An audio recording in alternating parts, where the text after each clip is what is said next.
Now that's just another groove to kickstart your morning. That's right. Good morning, Fiji. It's Gold FM bringing you the classic hits to fine-tune your morning. And Fila still trying to fine-tune her voice. And as always, Pedali still trying to wake up.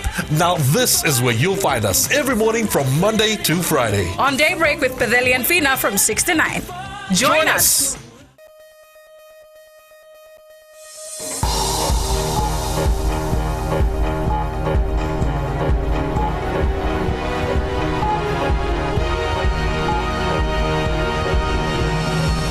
Tonight, government to buy out all shares in Fiji Sugar Corporation. Lands Ministry investigates illegal subleasing. And MV Sullivan back sailing the seas after 18 months.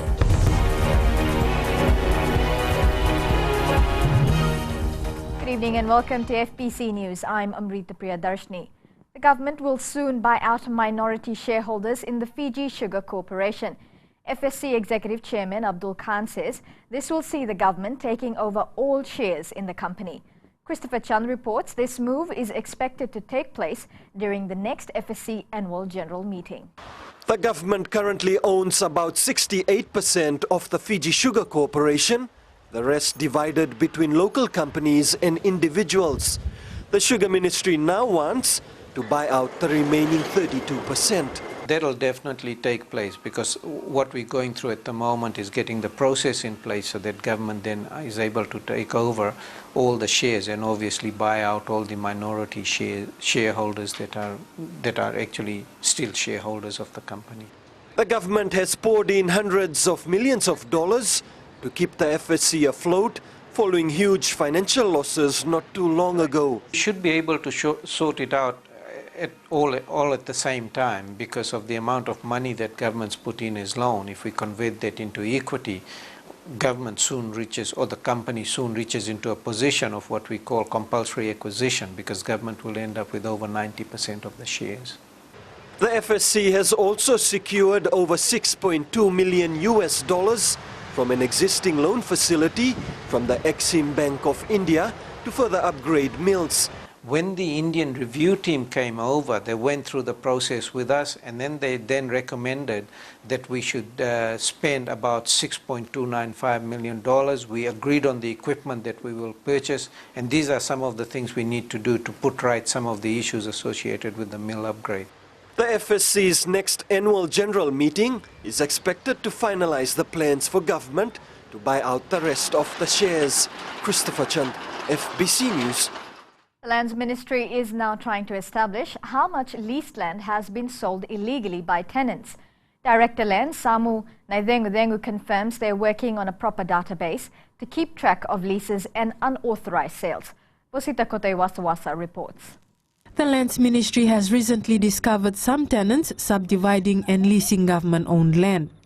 A team is now on the ground investigating how far this goes and how many such properties have been illegally subleased.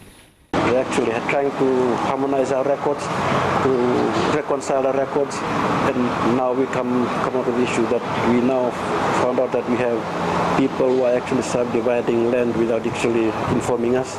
Naidengu adds that by subdividing land, people are breaching the terms and conditions of their leases. The department's records are quite outdated, making it harder to track down the culprits, but reforms are underway to deal with this.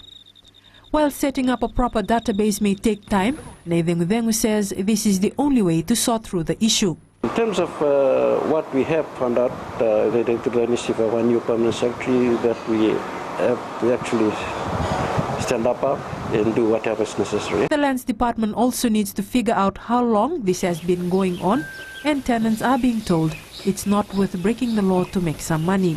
Gusita Kotewasawasa, FBC News. Fiji's largest inter-island vessel, the MV Sullivan, is back in service. Venu Shipping has acquired the ship from previous owners by Blywater Shipping. Sharin Lata reports. The MV Sullivan was grounded since May 2012 after the company went into receivership. This vessel didn't sail for the last 18 months and Venu Shipping has had to pour quite a bit of money to make it fit for service. We have actually worked on the main engines all the other blowers, and we have done the engineering side of things. We also worked on the air conditioning. The air conditionings have been done up properly. The accommodation areas have all been cleaned. The refurbished ship has been given all the clear by the Maritime Safety Authority of Fiji and will sail from Suva to Savu Savu twice a week. We have done 2 weeks of trial runs to Vanuatu, and she has performed very well.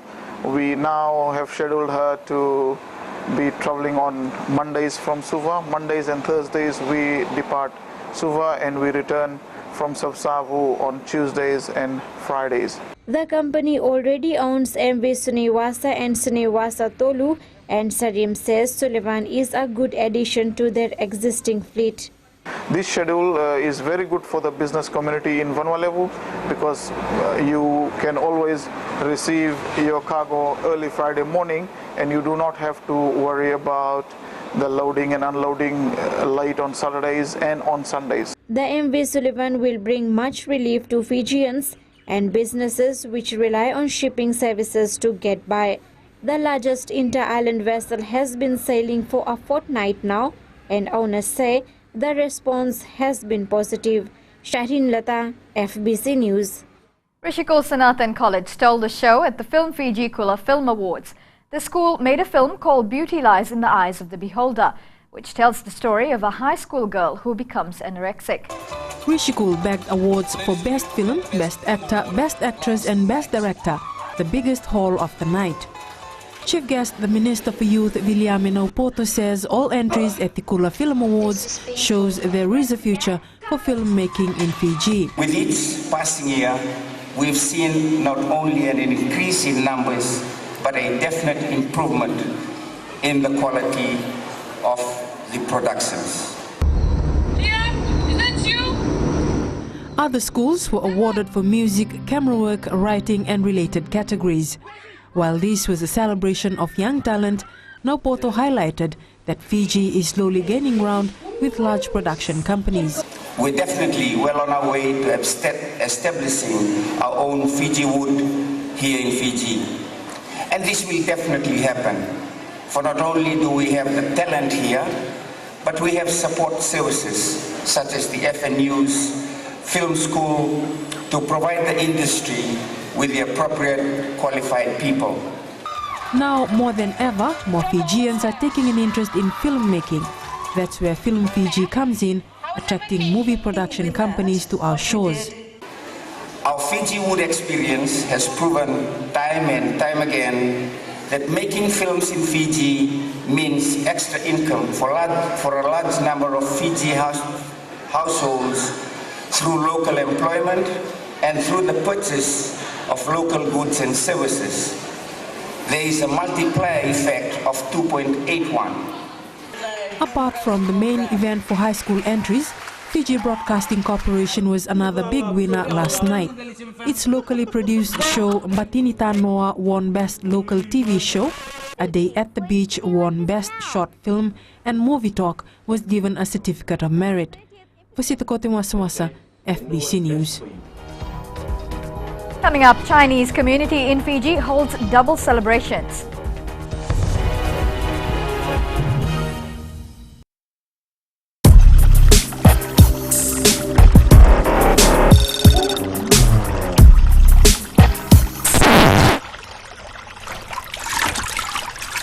Hi, I'm Sophie. And I'm Tix.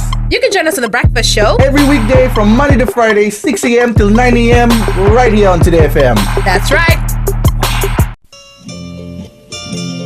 Nisambulu binaka oya wone kamanalangi oni nandorungo diao mai na diwa kina rua na bisinga mai na moniti kina bagarumbuka na Radio Fiji wana ndomai biti bongani bianyano na makatalengana benga ona sasi biani na tinna kaloka na bembongi ni bukelulu kena bima mani walu na bembongi ni bakarowai mai na mbuza ni balu ninge namaka.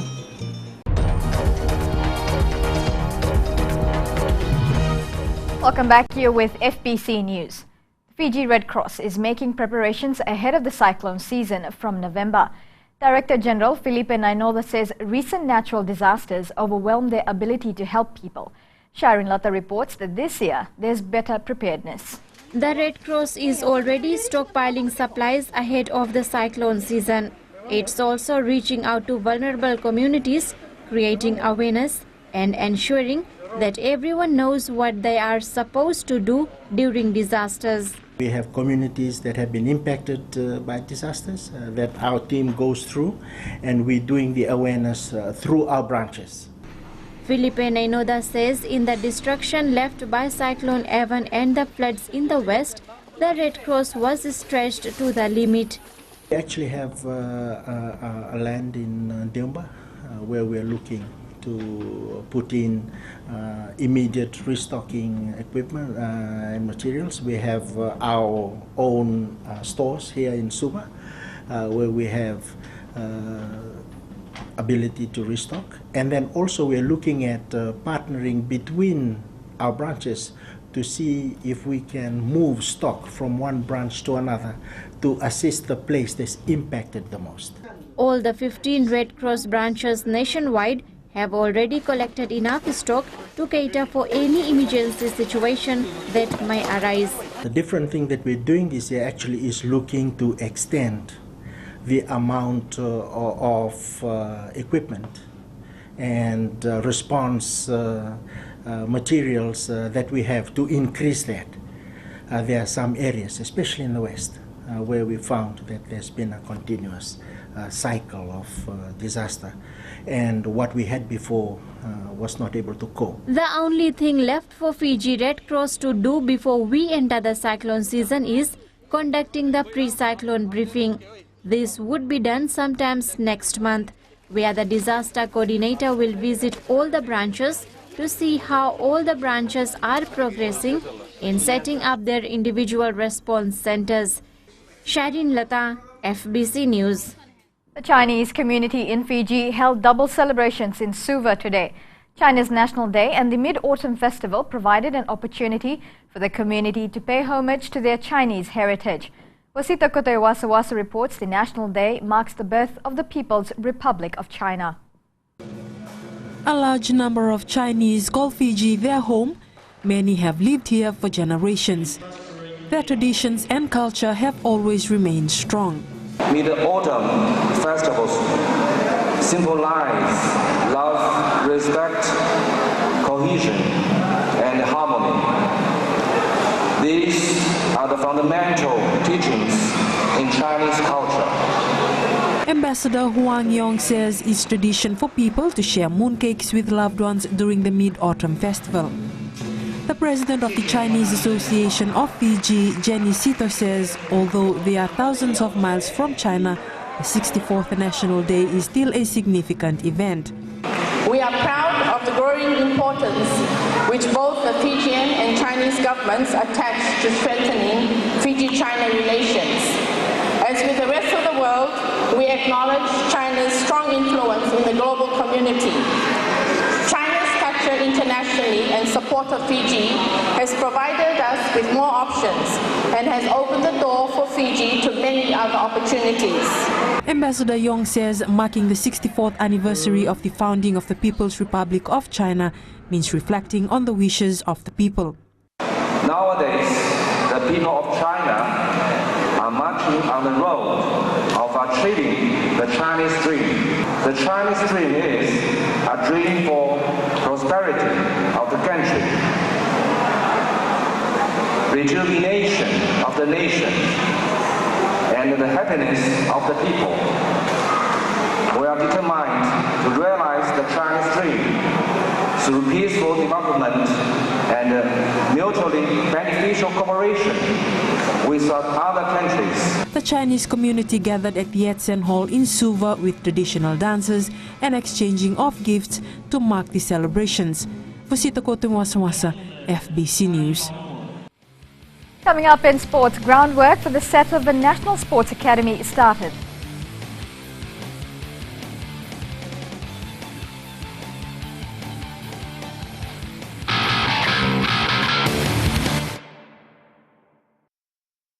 Isambolo binaka, na dango wadi soni dalai, na makio mani wasini ngono borota kina lali ne kabi, mai na tolu kina bitu, ena moni digina por rombuka, ena mbula FM, na bandu ena serre.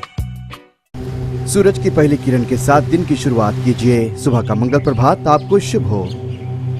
सुबह सुबह हो खुशियों का मेला, ना लोगों की परवाह ना दुनिया का झमेला। पंछियों का संगीत हो और मौसम अलबेला। मुबारक हो आपको ये खूबसूरत सवेरा। हर सोमवार से लेकर शुक्रवार तक सुबह 6 से लेकर 9 बजे तक शामिल रहें रेडियो फिजी 2 पर हम सफर में रविंद्र सिंह के साथ।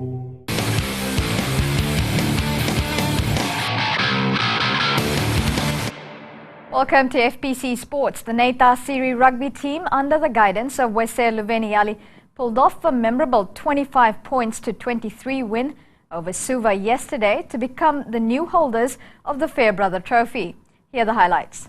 Behind it, it's level up, but the ball has lost it back, and the race is on down the sideline, and it's an effort there. A good piece of work by Silver, and in goes from, well, he's not only just going in, he's coming right round. He went in over the post, and there's an effort to go through. There was an open gap there. They got to the line, but didn't get it down.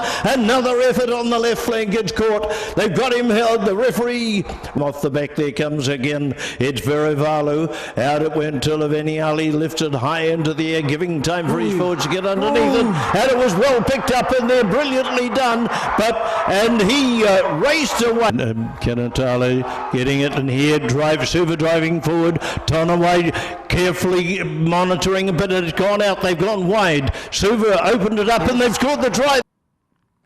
FIFA ambassador and World Cup winner Christian Karambiu believes Fijians can make it to the World Cup. Karambiu, who played a vital role for France in the 1998 World Cup win, says professionalism is the key for Fiji to do better on the world stage. Shelvin Chand has more. Christian Karambiu became the first and only Pacific Islander to have won the World Cup. He knows of the hard work it takes, and that's why believes that Fiji can do it. Fijians are successful in rugby. That means they have the same skills to develop themselves in football. So, of course, and I think that we need facilities, we need structure, and step by step, I know that the FA is doing that, and yeah, I know that hopefully one Fijian can, why not, going first to a big team. There's also a need to bring about professionalism, not only for players, but among a coaching staff as well. I think that we need experience, we need more, how can I say, the coaches, professional coaches, because I think that when we talk about professionalism, we need to have people who are also professional inside the squad and to make better performances. Karambiu has also been scouting for local talent, Fijians who can secure contracts overseas. 4 years ago, I met this Indian kid. He was very, very fast, very quick. What's his name? He was playing in Auckland, but unfortunately they didn't select him. And he was, I think, one of the best scorers here in Fiji, best scorer for the national team. There is no finer example than Karambiu himself if players intend to go bigger. His advice is to make football a vocation and not just a hobby. Shalvin Chand, FBC Sports. The National Sports Commission will set up a sports academy to train up 20 athletes in the sport of their choice. The Commission has identified talent, and the academy comes in time for the 2016 Olympics. Shalvin Chand has more. The Sports Commission has been more active than most sporting bodies, with camps in rural areas where budding sports stars have been identified. And here's a young boy swimming in the river beside an amazing backstroke, great breaststroke. So what have we done? Yesterday he appears in my office. We brought him down. Yesterday afternoon, for the first time in his life, he swam in the national pool. It's not all about sport though. The academy will also help youth with education. In Masawata, we found young athletes. So they're coming back, and some of them are going to be going to school in Suva now. And that's what we're doing. We're identifying the talent, bringing it to the city. The bigger aim is to get that gold at the Olympics, something which Fiji has only managed once. And hopefully within the next few months we will establish a proper sports academy that will, as funding provided, funding available, we will be setting that up, hopefully for about 20 youth, and they'll be trained in the sport of their choice. Natural talent has always been abundant in Fiji.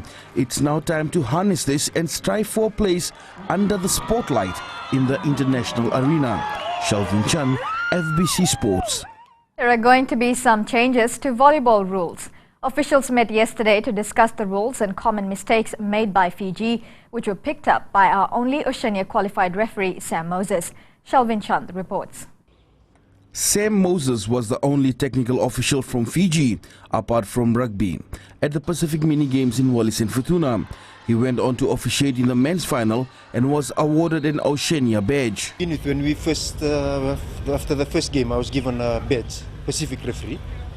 Then after I ref the final, they gave me an Oceania badge. So this, I hope that for the other referees in Fiji, that they'll all get a chance, because they're just as good in their referee. Moses has noticed that players in Fiji are making a common mistake, which referees in Fiji are overlooking. Here we have the habit of our middle blockers dunking the ball. So we have to change that. That ball has to be spiked. Not as it says in the rule book, you can't catch and throw. So that's what they're doing here in Fiji. So we have to change that. He adds these changes are necessary if Fiji hopes to do better at regional and international meets. This is mainly done by our men's team. So our men's team didn't go. So we want to change that now, so that when they do go to a tournament, they don't do that catch and throw movement. The volleyball season begins soon and referees are hoping these changes will be seen from club level. Shalvin Chand, FBC Sports. The Southern All-Stars team came out victors against the West yesterday by 2-0 despite being put under pressure. Suva striker Samuel Andrunru netting the opener in the first spell, with Reo's Iosefo Vervo finishing off a brilliant individual move. Here are the goals. Lebu back to Mohsin. Mohsin, a lovely through pass here, finds Samuel Adrundru. Adrundru races away, looks for the acute angle. And Robin Curran for the east side. Infield, short, across on towards that far side again. Elisoni Langivout looks for the switch. A good switch it is to find Sefa Vervo. Vervo plays it through for Mentonio. Cuts it back. Lovely play by Vervo. Another lovely individual play.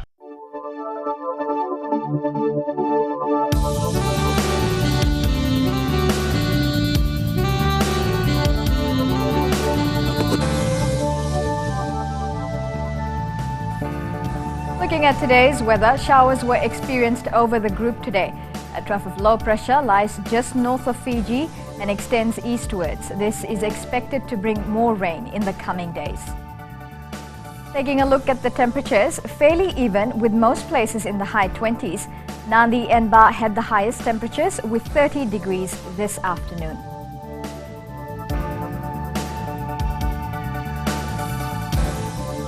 There's more rain headed our way tomorrow. The forecast is for wet weather over all major centres.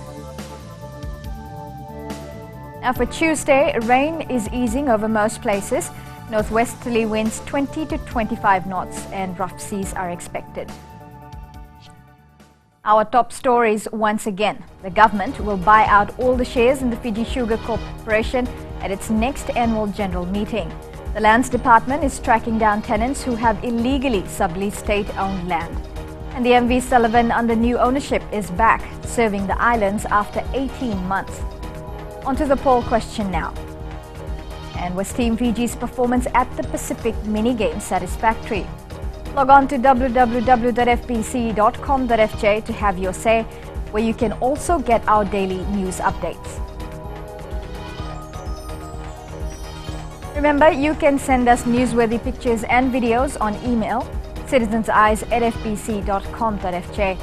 Join me again next weekend. Good evening.